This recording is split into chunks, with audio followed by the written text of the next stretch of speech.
আসসালামু আলাইকুম। ওদের অনেকে নবী সাল্লাল্লাহু আলাইহি ওয়াসাল্লামকে বিশ্ব নবী বলে থাকেন। নবী সাল্লাল্লাহু আলাইহি ওয়াসাল্লামকে বিশ্ব নবী বলা যাবে কি? আমরা যারা সুন্নি, বাংলাদেশে যারা আমরা সুন্নি মতাদর্শী, আমরা আল্লাহ রাসূল সাল্লাল্লাহু আলাইহি সাল্লামকে বিশ্ব নবী এই শব্দটা বলি না। কেন বলি না সেটা আপনাদের বলছি। বলবেন কি না বলবেন সেটা আপনার ব্যাপার, কিন্তু আমরা কেন বিশ্ব নবী বলি না সেই কারণটা আপনাদের সামনে তুলে ধরছি, তাহলে আপনাদের বিষয়টা বুঝতে সহজ হবে। আল্লাহ রাসূল সাল্লাল্লাহু আলাইহি ওয়াসাল্লাম তিনি কতটুকু এরিয়ার জন্য নবী, এই দুইটা বিষয় আপনারা কোরআনুল কারীমের দুইটা আয়াত থেকে জানবেন। একটা সূরা আম্বিয়া এর 107 নম্বর আয়াত, আপনাদের অনেকের জানা আছে, আমার সাথে পড়ুন। বিসমিল্লাহির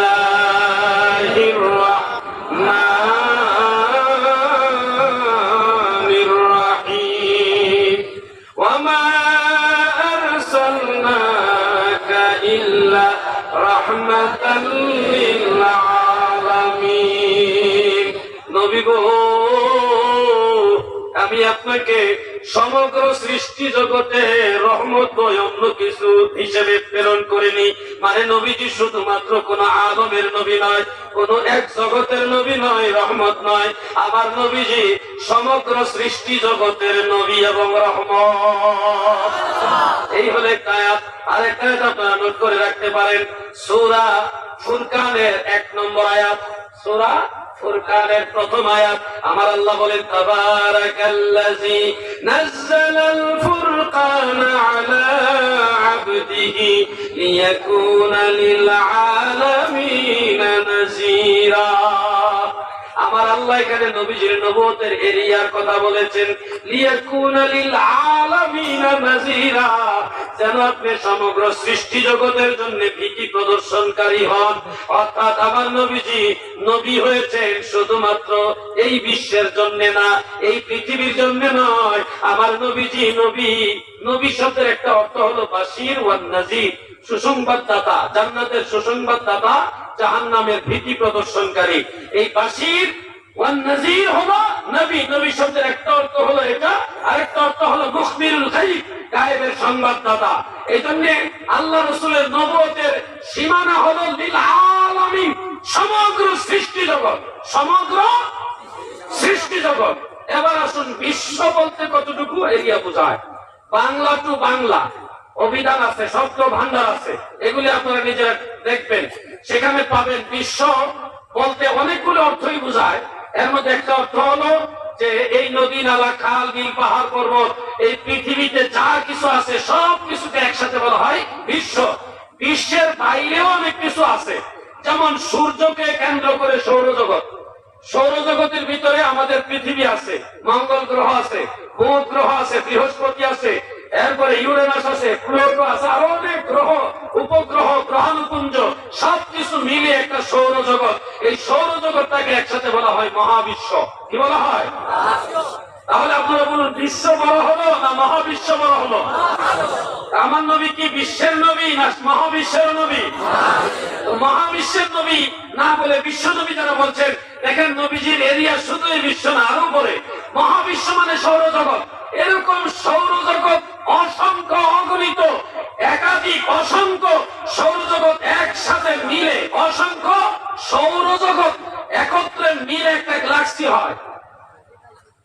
বলুন, আমার নবী কি বিশ্বের নবী না গ্যালাক্সির নবী?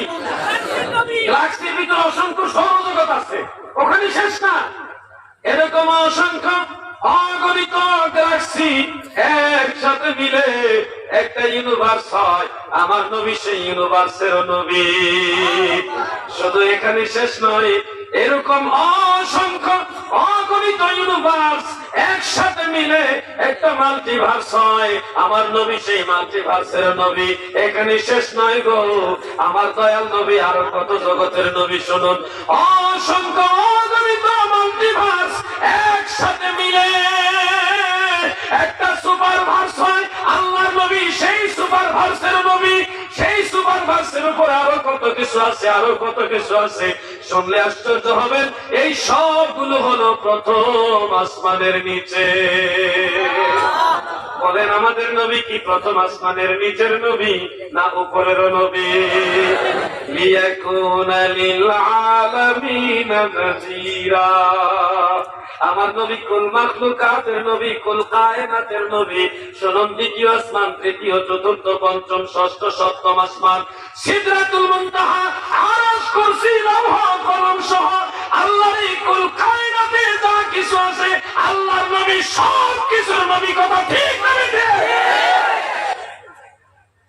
জোশে বলছেন বিশ্ব নবী, বিশ্ব নবী। ভাই আপনি হয়তো এনকারের জন্য বলছেন না, কিন্তু আল্লাহ রসুলের শান, মান, আজমত, ইজ্জত এইটুকু না। আপনি জেনে শুনে কেন নবীজিকে এইটুকু এরিয়ার মধ্যে সীমাবদ্ধ করে দিচ্ছেন? বলবেন হ্যাঁ বিশ্ব নবী বললে কুল কায়নাতের নবী অস্বীকার হয় না, এই জন্য বিশ্ব নবী বলা যাবে।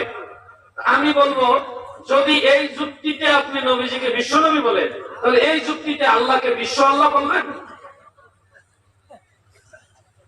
যেই যুক্তিতে আল্লাহ রসুলকে আপনি বিশ্ব নবী সাবিত করছেন বলার জন্য, ওই যুক্তিতে আল্লাহ তাআলাকে বিশ্ব আল্লাহ বলেন না কেন? আসল বিষয়টা হলো, ছলে বলে কৌশলে যে কোনো ভাবে আল্লাহ রাসূল সাল্লাল্লাহু আলাইহি সাল্লামের ইজ্জতকে ছোট করার জন্যই তারা এই প্রসেসিং গুলি করে থাকে। দাদু, আমার নবীকে আমরা বিশ্ব নবী কেন বলি না? এবার কি বুঝতে পারছেন কিছুটা? আমার নবী কুল কায়নাতের নবী। আমরা বেশি না বলতে পারলেও বলি দয়ার নবী, প্রিয় নবী, মায়ার নবী, আল্লাহর নবী, আল্লাহর রাসূল, এইভাবে বলি।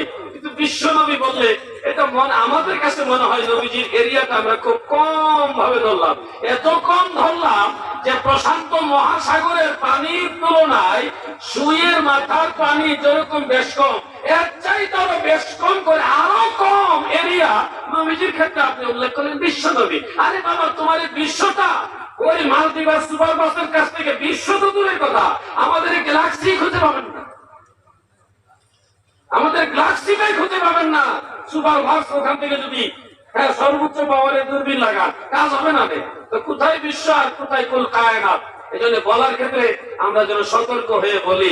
নবীজি শান বুঝার জন্য কপাল লাগবে, কপাল এমনি হয় না। আরেকটা কথা বলি, যেটা বললে আশা করি আপনারা বেয়াদবি নেবেন না, আমার উপরে নাখুশ হবেন না, বেজার হবেন না। আমরা বাংলাদেশের সুন্নি আলেমরা দয়াল নবীজির নাম মুবারকের সাথে জনাব শব্দটা বলি না।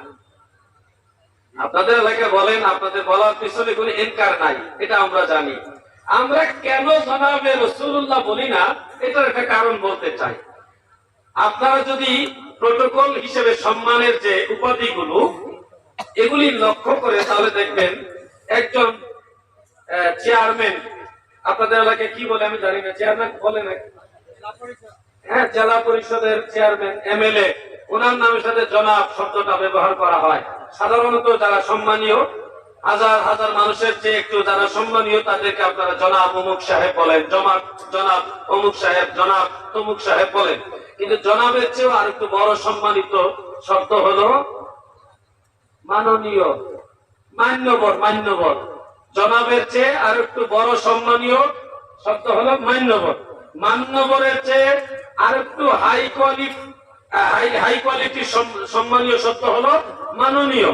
মাননীয় এর চেয়ে আর একটু বড় সম্মানীয় শব্দ হলো মহামান্য। কথা বুঝতেছেন আপনারা? জনাব হইল একেবারে নিচের ক্লাসের সম্মানিত, আর এর উপরেরটা হলো মান্যবর। মান্যবরের উপরে হলো, বলেন না মাননীয়, বলেন এরপরটা কি? মাননীয়। মাননীয় এর উপরে কি? মহামান্য। পৃথিবীতে যত মহামান্য ছিল, আছে, আসবে, সমস্ত মহামান্য যারা, তাদেরও মহামান্য হলো মুহাম্মাদুর রাসূলুল্লাহ সাল্লাল্লাহু আলাইহি ওয়াসাল্লাম। এই জন্য সম্মানের বিচারে আমরা বাংলাদেশের সুন্নি আলেমরা নবীজির ক্ষেত্রে জনাব শব্দটা বলি না। আপনারা যারা বলেন এটার বিরুদ্ধে আমার কোনো ফতোয়া নাই, কারণ এটা তো আপনার এনকারের জন্য বলছেন না, সম্মানের নজরে বলছেন। আমরা জনাব শব্দটা নবীজির ক্ষেত্রে বলি না, কারণ বাংলাদেশে এমন এমন মঞ্চ আছে, কেউ যদি জনাবে রাসূলুল্লাহ বলে তার মাইক কেড়ে নিতে বলবে এটা ওয়াহাবি, এই ওয়াহাবি, মাইক কেড়েও নিয়েছে, এরকম হয়েছে ঘটনা। তা আমি বাংলাদেশের কালচার আপনাদের কালচারে বেশ কম আছে, এটা বলছি না। উর্দু ভাষাভাষী যারা, তারা আল্লাহ রসুলকে জনাব শব্দটা দিয়ে সম্মান করে থাকেন, তো ওইটার বিরুদ্ধে আমার কোনো কথা নাই। তবে সম্ভব হলে আমার মনে হয় দয়াল নবীজির ব্যাপারে সতর্কতামূলক আরো সম্মানীয় যে শব্দগুলি, যেটা দয়াল নবীজি এক কথা এত পেছানোর দরকারটা কি, দয়াল নবীজি ভালো। দয়াল নবী বিনে আপন বলতে কেহ নাই সংসারে। কত মায়ার ডাক দয়াল নবী। কি নবী? জোরে বলেন না, কি নবী? দয়াল নবী। কত মায়ার শব্দ, কত ভালোবাসার শব্দ। আমার কথা একটু বেজার হবেন না, আমি কারো বিরুদ্ধে বলছি না। আমার কাছে মনে হলো জনাব শব্দটার চেয়ে আরো ভালো শব্দ যেটা, ওইটা যদি লাগাইতে পারেন ভালো হয়। নাহলে আপনারা যেটা কালচারালি মনে করেন এটা ভালো, ওইটা ব্যবহার করতে পারেন, আপনাদের এখতিয়ার। আল্লাহ আমাদের সবাইকে বোঝার তৌফিক দেন, বলেন আমিন। আওয়াজ কমে গেছে, জোরে কোন। দ্বিতীয় প্রশ্ন, অনেকে বলে থাকেন ঈদে মিলাদুন নবী সাল্লাল্লাহু আলাইহি সাল্লাম এর দিনে কালো পাঞ্জাবি পরা জায়েজ না, সেটা কি সঠিক? দয়া করে জানাবেন হুজুর। এগুলি হলো আন্দাজি কথা, যাদের কোনো কাজকর্ম নাই। আজাইরা বুঝেননি আপনারা? আজাইরা যারা, তাদের কথা এগুলো। ঈদে মিলাদুন নবী সাল্লাল্লাহু আলাইহি সাল্লামের দিনে আপনি সাদা কাপড় পরেন, কালো কাপড় পরেন, সবুজ কাপড় পরেন, আপনার যেটা জয়েজ এক কথা। পুরুষের জন্য লাল কাপড় হলো মাকরুহে তাহরিমা। লাল কাপড় ছাড়া পুরুষ অন্য যে কোনো জায়েজ যত কাপড় আছে ওটা পরতে পারবেন। তবে এক ঢালাও সব যদি কালো কাপড় পরে, তাহলে এটা শিয়াদের সাথে একটা সদৃশ হয়। এই জন্য সবাই এক লগে আবার কালো কাপড় পরেন না, যার যেটা পছন্দ ওটাই পরবেন। কথা বুঝতে পারছেন? শিয়াদের সাথে সাদৃশ্যতা রাখবেন না। মান তাশাব্বাহু বিকাউমিন ফাহুয়া মিনহুম। যে যেই জাতির সাথে সাদৃশ্য রাখবে সে তাদের অন্তর্ভুক্ত হবে। আপনার কালো পছন্দ হয়েছে কালো পরবেন, আপনার সাদা পছন্দ সাদা পরবেন, সবুজ কাপড় পছন্দ হয়েছে সবুজ পরবেন। এক কথায় ফুকাহায়ে আহনাফ লাল কাপড় আমাদের জন্য, কোরআন সুন্নাহ গবেষণা করে বলছে মাকরুহ। লাল কাপড় ছাড়া বাকি যেটা মন সেটা পরবেন, এটা নিয়ে কোনো বাধা নাই। কালোটাও পরতে পারবেন, সাদাটাও পরতে পারবেন, সবুজটাও পরতে পারবেন, অন্যান্য বৈধ কালারও পরতে পারবেন। কথা ক্লিয়ার হয়েছে? আওয়াজ কম কেন করা? হ্যাঁ, ঠিক আছে। 3 নম্বর প্রশ্ন,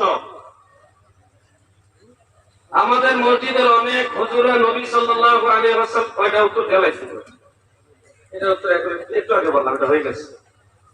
এটি নাই আয় হ্যাঁ আমার ভাইরা, আপনাদের খেদমতে যতটুকু আলোচনা করেছি সবগুলি আলোচনা আপনারা আশা করি আমল করবেন। করবেননি? বলেন ইনশাআল্লাহ। সব জায়গা দিও না, জায়গা জায়গা ইনশাআল্লাহ বলতে হবে। ইনশাআল্লাহ কথাগুলি আমল করবেন। তুলে বলেন ইনশাআল্লাহ। এই জন্য আপনাদের খেদমতে আর আলোচনা দীর্ঘায়িত করলাম না। রাত্র প্রায় 2টা ধর হয়ে গেছে, আবার মাহফিলটা শেষ করতে হবে। আপনাদের উপস্থিতি দেখে আমি আনন্দিত, আমি খুশি। হৃদয় খুলে আপনাদের জন্য দোয়া করব, প্রাণ খুলে আপনাদের জন্য দোয়া করব। জানি না বেঁচে থাকবো কয়েকদিন, নিঃশ্বাসের বিশ্বাস নেই। যদি মারা যায় এই সংবাদটা আপনারা পান, যেতে পারবেন কিনা জানি না, তবে দূর থেকে দোয়া করবেন। অনেক বাতিল নজদি খারিজি রাফিজি শিয়া, তাদের সাথে যুদ্ধ করতে করতে করতে করতে আমি ক্লান্ত হয়ে গেছি। সত্য কথা বলতে বলতে অনেক মানুষের শত্রু হয়ে গেছি। তো আমি জানি না কখন আল্লাহ তাআলা আমাকে ডাকবে। আসামবাসীর কাছে আমার দোয়ার দরখাস্ত রইল, আপনারা আমার জন্য দোয়া করবেন। আমি জানি আমি যখন গ্রেফতার হয়েছিলাম, বাংলাদেশে অ্যারেস্ট হয়েছিলাম, জেলে ছিলাম 1 সপ্তাহের মতো। এই আসাম অঞ্চলের অসংখ্য ভাই বাবারা, মা বোনেরা আমার জন্য দোয়া করছেন, আমার জন্য আল্লাহর কাছে চোখের পানি ফেলে দোয়া করছেন। অনেক রোজা রাখছেন, নফল নামাজ পড়ছেন, অনেক ভাবে আপনারা আল্লাহর কাছে প্রার্থনা করেছেন। আমি আপনাদের সবার কৃতজ্ঞতা স্বীকার করলাম, আপনাদের সবাইকে সাক্ষী রেখে সবার শুকরিয়া আদায় করলাম, আল্লাহর কাছে দোয়া করলাম আপনাদেরকে উত্তম সাজা দুনিয়া এবং আখিরাতে দান করুন। বলুন আমিন। আবার কি মাজারে টাকা দেওয়া উত্তম না মসজিদে টাকা দেওয়া উত্তম? এই ধরনের তুলনামূলক প্রশ্ন করবেন না। দুইটাই ভালো কাজ, এর মধ্যে ভালো কাজের হিসেবে মসজিদেরটা হলো বেশি ভালো কাজ। তার মানে এই নয় যে মাজারে টাকা দেওয়া যাবে না। মাজারে টাকা দেওয়া যাবে কখন? যখন মাজারের জিয়ারতকারীদের সুবিধার্থে কোন স্থাপনা তৈরি হবে, জিয়ারতকারীদের জিয়ারতের সুবিধার্থে কোন স্থাপনা তৈরি করা হবে, সেই ভালো কাজের সহযোগিতা হিসেবে আপনি তাদেরকে টাকা পয়সা দিলেন, যেন দূর দূরান্তের মানুষের সেখানে আরামে বসতে পারে, কোরআন তেলাওয়াত করতে পারে, জিয়ারতকারীরা কিছুক্ষণ বিশ্রাম নিতে পারে এবং দোয়া দরুদ ইস্তেগফার করার জন্য সেখানে অবস্থান করতে পারে। ওই ধরনের কাজে যদি সহযোগিতা চাই কোনো মাজারে, তাহলে আপনারা শরীক থাকবেন। অন্যথায় বিনা কারণে মাজারে টাকা দেওয়ার কোনো দরকার নাই। সব খাদেমরা খাইয়া এদের ভুড়ি বাড়াইব, কোনো কাজে লাগবো না। বিনা প্রয়োজনে মাজারে টাকা দিবেন না, প্রয়োজন হলে দিবেন। কথা বুঝতে পারছেন আপনারা? প্রয়োজন হলে, যেমন যদি খাজা গরিব নওয়াজ আজমির শরীফ আমরা দেখেছি, ওখানে আলাদা জায়গা আছে, ওখানে টাকা দিলে এই টাকা দিয়ে প্রত্যেক দিন আলাদা করে বড় ডেগের মধ্যে খাবার রান্না করে মানুষকে ফ্রি খাওয়ায়। এটা আমরা দেখে আসছি, আজমির শরীফ আছে। এই ধরনের ব্যবস্থা আমরা থাকলে মাজারে টাকা দিবেন। আর যদি কোনো মেহমানদারির ব্যবস্থা নাই, কোন উন্নয়নমূলক কাজও নাই, শুধু মাজারে খাদেমরা খাচ্ছে, ভুলি মোটা করছে, ওই ধরনের জায়গায় মাজারে টাকা দেওয়ার দরকার নাই। বুঝে শুনে কাজ করবেন। আল্লাহ মেধা দিয়েছে, জ্ঞান দিয়েছে, জ্ঞান খাটায় কাজ করবেন। আমিন। দাড়ি কতটুকু রাখা সুন্নত? ন্যূনতম এক মুষ্টি, এক মুষ্টি মানে দাড়িগুলো এইভাবে ধরবেন, ধরার পরে এক মুষ্টির বাইরে যেটা, এটা চাইলে আপনি কাটতে পারবেন। ন্যূনতম এক মুষ্টি দাড়ি রাখা হলো সুন্নত।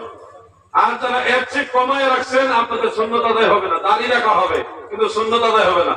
আর আমার দাড়ির দিকে তাকায় না, আমারটা বড় আছে কিন্তু দাড়ি কম তো বইতে রয়েছে। এই যে আমার দাড়ি কিন্তু অনেক বড়, দেখছেন অনেক বড় আছে, এক মুষ্টিতে অনেক বেশি আছে। অল্প দাড়ি তো এটা চিহ্ন দিচ্ছে, এক জায়গায় চিহ্ন দিচ্ছে। এই জন্য দাড়ির সর্বনিম্ন হলো সুন্নতের সর্বনিম্ন সীমানা হলো এক মুষ্টি। ডিজিটাল দাড়ি না, ডিস্কো দাড়ি না, আজ থেকে দাড়ি ছেড়ে দেন।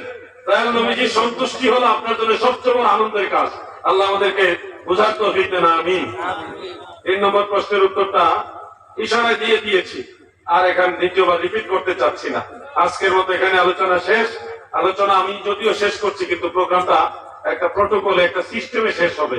মিলাদ শরীফ হবে, তারপরে দোয়া হবে, এরপরে খাওয়া দাওয়া নাকি আছে শুনলাম চলতেছে, প্রোগ্রাম ফজর পর্যন্ত চলতে থাকবে। আমি আপনাদের কাছ থেকে আপাতত বিদায় নিলাম।